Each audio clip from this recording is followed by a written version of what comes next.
अस्सलामुअलैकुम प्यारे बच्चों। जैसे कि आप जानते हो कि क्लास नाइन्थ में हम पढ़ रहे हैं एटॉमिक स्ट्रक्चर। उसमें हम हमारा जो कल का टॉपिक था वो था रदरफोर्ड्स एटॉमिक मॉडल और उसका इंट्रोडक्टरी पार्ट हमने देखा था। आज हम इसको कंक्लूड करेंगे, ठीक है ना। So today's topic is Rutherford's atomic model and it is part 2। Okay, तो चलो देखते हैं। अभी तक हमने क्या देखा कि रदरफोर्ड ने एक अल्फा स्कैटरिंग एक्सपेरिमेंट किया। उस अल्फा स्कैटरिंग एक्सपेरिमेंट में उन्होंने एटम को ऑब्जर्व करने के लिए गोल्ड फॉइल को चूज किया क्योंकि it was the most malleable metal, और उसके ऊपर उन्होंने अल्फा पार्टिकल्स को स्कैटर किया, ठीक है, ऐसे। और इस सब को ऑब्जर्व करने के लिए उन्होंने क्या किया, उन्होंने एक मूवेबल स्क्रीन रख दी जिसको उन्होंने जिंक सल्फाइड कोटिंग रखी, ठीक है ना। और उन्होंने एक्सपेक्ट किया था कि अल्फा पार्टिकल जितने भी यहाँ से आएंगे they will pass through this undeflected, ठीक है ना। तो यहाँ से आ रहा है सीधा यहाँ पे अनडिफ्लेक्ट हो जाए, विदाउट एनी रिफ्लेक्शन, वो सीधा आपके स्क्रीन पे टकराएगा and you will get a scintillation. ये एक्सपेक्टेशन था। लेकिन उन्होंने देखा कि all the most of the alpha particles, most क्या मतलब 99% के भी ऊपर अल्फा पार्टिकल्स सीधा चले गए without any deflection, they pass through this gold foil, ठीक है ना। लेकिन there were some alpha particles जो डिफ्लेक्ट हुए छोटे छोटे एंगल्स से, ठीक है ना। अराउंड 1 in 500, 500 में से कोई एक अल्फा पार्टिकल ऐसा था जो छोटे छोटे एंगल्स से डिफ्लेक्ट हो रहा था। और अराउंड 12,000 में से एक ऐसा भी पार्टिकल था जो डिफ्लेक्ट हो रहा था बाय वेरी लार्ज एंगल, ठीक है ना, या फिर that was coming back at him. तो उसके अपने वर्ड्स में उन्होंने बोला it was as incredible as if उन्होंने एक 15 इंच का शेल फेंका हो टिश्यू पेपर पे। तो क्या एक्सपेक्ट करते हो आप, अगर आप 15 इंच का शेल, ये अल्फा पार्टिकल जो होता है इसका चार्ज 2 यूनिट्स हैं और मास जो है ये 4u है, और इस अल्फा पार्टिकल को आप बम्बार्ड कर रहे हो, ठीक है ना, with high acceleration tremendous velocity, ये गोल्ड फॉइल के ऊपर बम्बार्ड हो रहा है। और ये अल्फा पार्टिकल पॉजिटिवली चार्ज है और ये एक न्यूक्लियस है, तो ये हाईली डेंस है। और इस डेंस मटेरियल को आप एटम के ऊपर फेंक रहे हो जो थॉमसन के हिसाब से जिसका मास और पॉजिटिव चार्ज यूनिफॉर्मली डिस्ट्रीब्यूटेड है, बहुत ही लाइट मटेरियल है। तो आप एक्सपेक्ट करते हो without any deflection it will pass. लेकिन जब ये वापस आया तो इसने अपने वर्ड्स में बोला कि it was so incredible for me कि जैसे मैंने 15 इंच का शेल फेंका हो एक आपके एक टिश्यू पेपर पे और वो शेल आके मुझे ही वापस लगा हो, ठीक है ना। So based on these observations he gave his atomic model which is called as Rutherford's atomic model, और जिसको हम बोलते हैं आज planetary model of atom।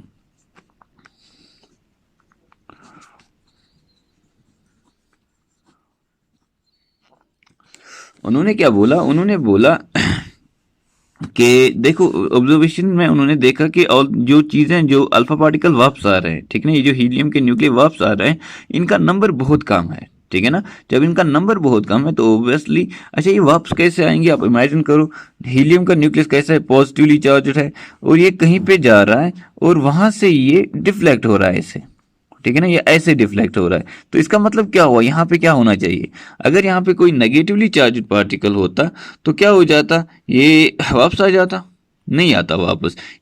Positive और नेगेटिव एक दूसरे को अट्रैक्ट करते हैं, इसको कैसा टकराता।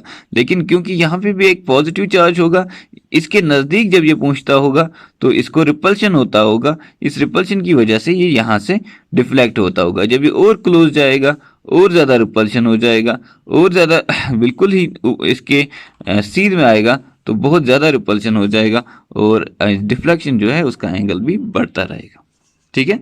तो उन्होंने ये सब सोचने के बाद जो उनका फाइनली मॉडल था वो क्या था, चलो देखते हैं।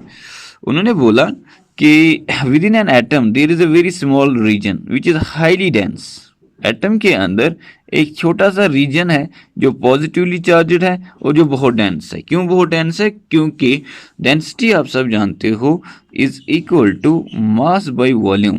इसने बोला एटम का सारा मास इसी सेंटर में कॉन्सेंट्रेटेड है, सारा एटम का मास सेंटर में ही है और आपका जो वॉल्यूम है इस चीज़ का इट इज़ एक्सट्रीमली स्मॉल, ठीक है ना। ये एटम से काफ़ी छोटा है, ये बहुत ही ज़्यादा छोटा है। जब वॉल्यूम भी कम है और सारा मास भी वहीं पे है तो डेंसिटी जो है वो इसकी बहुत हाई होगी। So there is a very dense positively charged region at the center of the atom. ठीक है, फिर बोला कि इस चीज का नाम उन्होंने रखा, बोला कि this is nucleus. So who discovered nucleus? Rutherford. Rutherford ने न्यूक्लियस की डिस्कवरी की.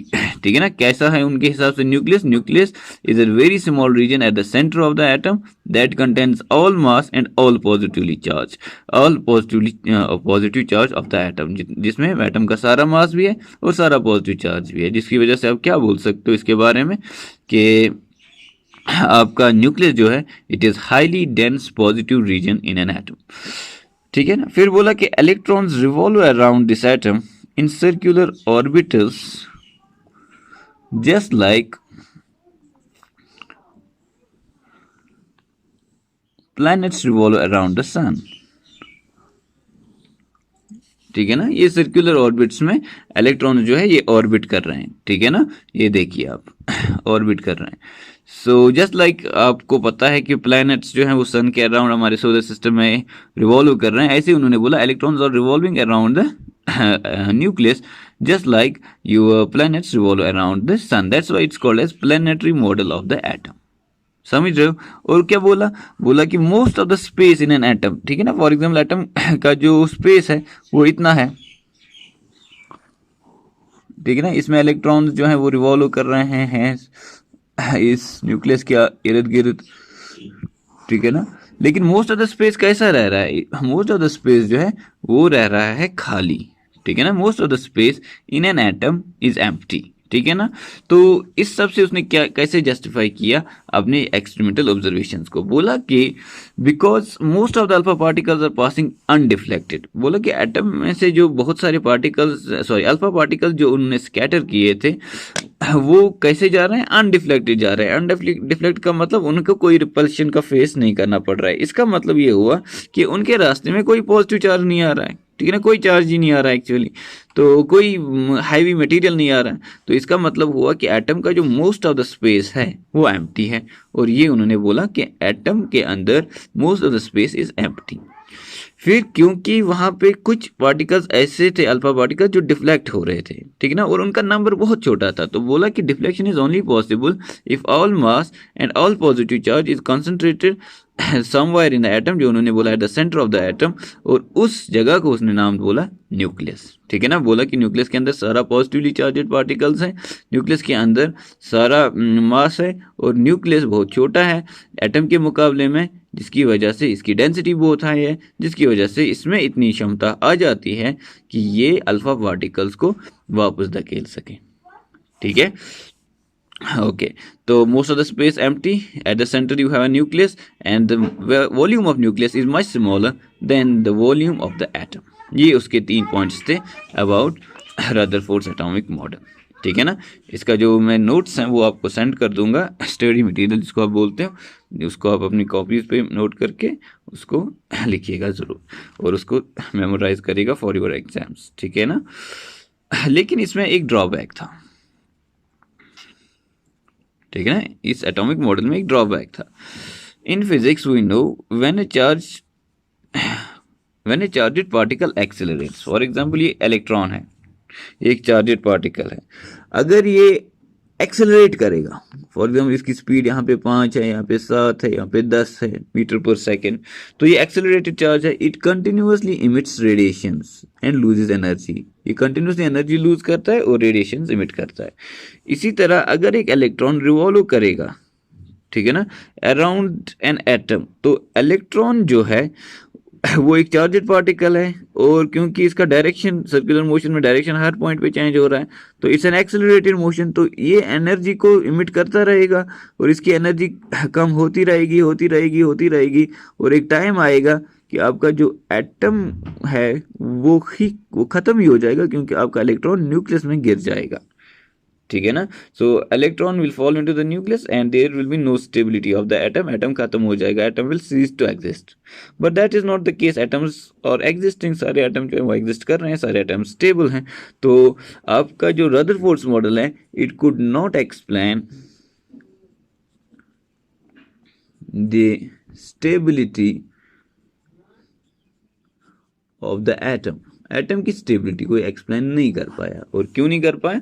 बिकॉज आपका इलेक्ट्रॉन एक चार्ज पार्टिकल है, वो जब एक्सलरेट करेगा तो वो एनर्जी लूज करेगा, एनर्जी लूज करेगा तो फाइनली न्यूक्लियस में गिरना चाहिए, लेकिन ऐसा होता नहीं है। Rutherford could not explain why this does not happen, ठीक है ना। तो इसको फिर बोर ने एक्सप्लेन किया, जो हम अपने नेक्स्ट टॉपिक में यानी कि कल हम पढ़ेंगे बोर्स एटॉमिक मॉडल, उसमें हम देखेंगे कि कैसे बोर ने एक्सप्लेन किया कि आपका एटम कैसे स्टेबल है, ठीक है। सी यू टुमारो। तब तक आप इसको करिए, अच्छे से देखिए, इसको रिपीट पे देखिए, अगर आपको पहली बार में समझ नहीं आएगा तो उसके बाद हम बोर्स मॉडल पढ़ेंगे। Thank you for watching.